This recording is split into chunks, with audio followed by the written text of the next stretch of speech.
In today's tutorial, we're going to learn how to cut and sew this beautiful monostrap dress with ruffle design. This ruffle was made with organza, and this dress is not a fitted gown, but my client wants has as fitted gown. Okay, so let me show you guys on how to go about the cutting tutorial of this beautiful dress. So guys, for the down part, I want to use a hip allocation method or board contouring method to achieve this. So I'm marking 2 inch from the hem part of this Ankara. So this will serve as allowances for the turn up effect and sewing. Okay, so the gown length is 61 inch, but Ankara length is usually at 45. So what I did was to add extra 1 inch to the 60 inch, so I'll have a complete 61 inch. Okay, so the half length is 18, so I'll mark 18 here. You place your tape at your exact length, then you mark 18 inch. Remember, I already added my turn up effect allowance. Okay, so after marking from that waist, I will come down by 10 inch. This 10 inch will serve as my client's hip line, and the waistline I'll mark quarter of the waist measurement, and on the hip line I'll mark quarter of the hip measurement minus 1.5 inch for hip allocation or 1.5 inch for board contouring, whichever one you choose to understand. So after marking that, you connect from the waist to the hip. After connecting that, you measure what you have at the hip line total minus half inch from it. Minus half inch for whatever you get, use it to make a straight line. Okay, connect from the hemline to that point. You connect a straight line, connect them together like so. So after connecting, the next thing you want to do is to add your seam allowance of 2 inch. So I will add it at the hip line, the waistline, and all through to the end of this Ankara. So go ahead and connect like so. After doing that, you cut it out. After cutting, I will also trim out about half inch from the hemline to below the hip. Okay, just like this. I want it to be very penciled.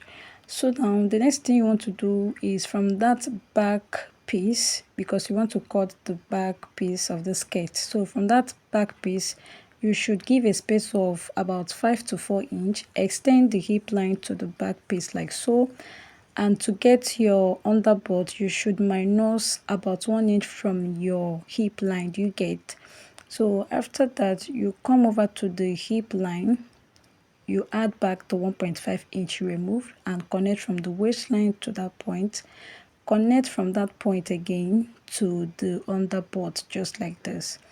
Okay, so after connecting to your underboard, the next thing you want to do is to retake the measurement. You can see I now have my complete quarter of hip measurement, and after that I will add extra 1.5 inch for zip allowance. Okay, so I'll add this to the waistline, to the hip line, and to the hemline, just like this. You make a straight line with it. After doing that, go ahead and cut it out. If you don't understand this part, you can ask in the comment section.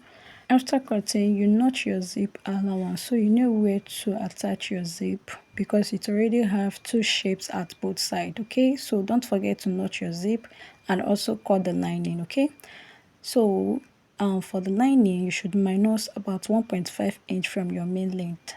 You get, I already minus 1.5 inch on the Ankara, as you can see. So minus that at your lining. Okay, so to avoid zipper boldness, I will come down by 1 inch from the zip allowance, then slant it and cut it out. Okay, after cutting, guys, this was what I have. As you can see, the next thing we want to do is to join the lining piece together. Okay, so now to cut the upper part, I will first mark a straight line that will serve as my shoulder line. Then I'll come down by my client under bust and bust point. Then the waistline, I told you the half length is 18 inch plus 1 inch for sewing allowance. Then I'll just go ahead and cut it out. I'll also mark quarter of my client's shoulder measurement. I did not add stitching allowance on that. So I also came up from the bust point by 2 inch. That will serve as the chest line.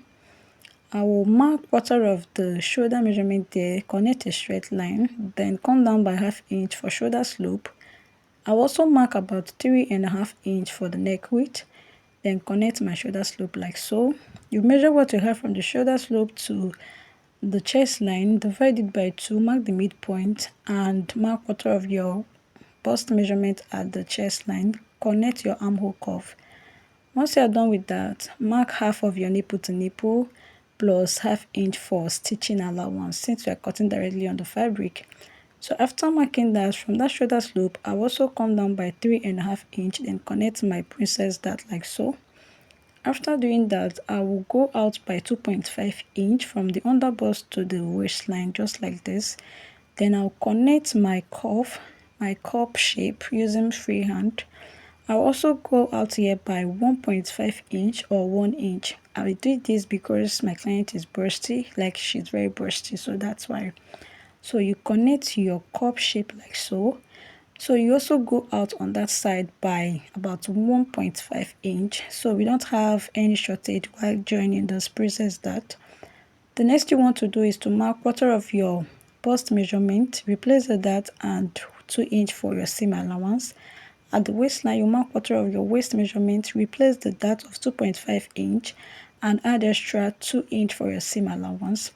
Go ahead and connect like so. After connecting, you go ahead and trim the excess you have off, like you cut it out just like you see me doing here. Watch what I'm doing here so you understand how to go about this while doing yours.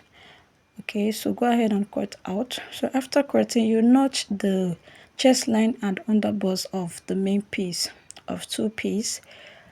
Okay, so now that I'm done with this, I'm going to cut the back. For the back, you add 1.5 inch zip allowance.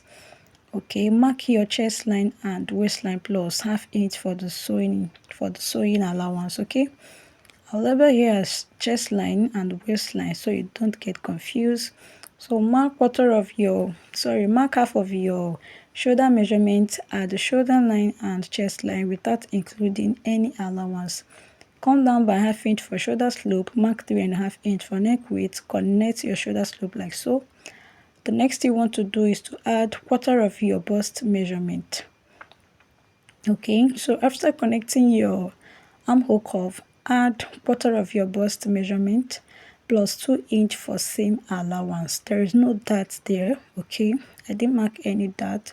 So at the waistline, you mark quarter of the waist measurement, then include 3 inch for seam allowance and for dart because I want the back to have a normal dart. Okay, I don't want princess dart at the back, but if you want to add princess dart at the back, you can also go ahead and do that. Okay, so from that waistline, I went up by 1 inch on that zip allowance. Then I will slant it to this side and cut out just like we did at the skirt piece.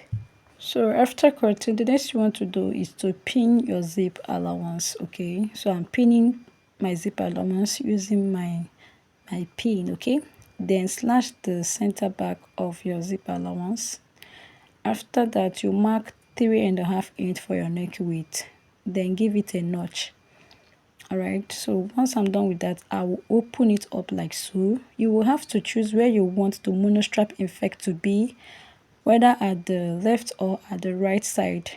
Alright, so for me, I choose my client's own at the right side. From the shoulder, I came down by 7 inch there.